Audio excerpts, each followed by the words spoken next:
Best battery, pang kuryente ng isda, pang ilaw sa laut, at pwede rin sa solar. Ito ang battery na mabinta sa market. Talaga namang matibay ang battery na ito. So ang size sa battery na ito ay ito po, 12N12-3B Motolite MCB motorcycle batteries pang matagalan. So sa mga mahihilig dyan, manguryente ng isda sa sapa, ito na po ang battery na para sa inyo. Magandang battery po ito. Ayan. Ito ay di tubig, low maintenance kung tawagin. Ayan po, maputi pa kasi wala pang tubig ito. Hindi pa ito gumagana. Wala pang karga.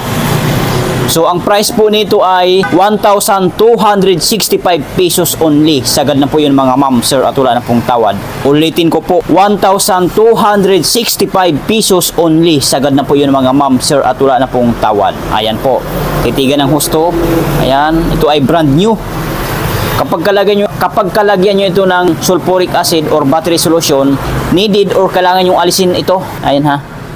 Alisin nyo po ito. Kasi pag hindi nyo ito alisin, tapos nilagyan nyo na ng sulfuric acid or battery solution, umiinit ito, umiinit, lumulubo, dahilan sa hindi siya nakakasingaw pag hindi nyo tinatanggal ito. Kasi ito po, ito yung nagsisilbing hingaan niya or singawan. Dito po siya humihinga. So sana nagets nyo pong ibig kong sabihin.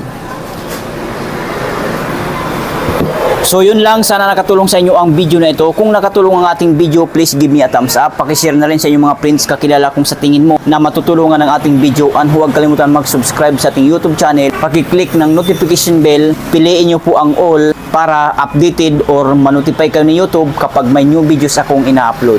Bye!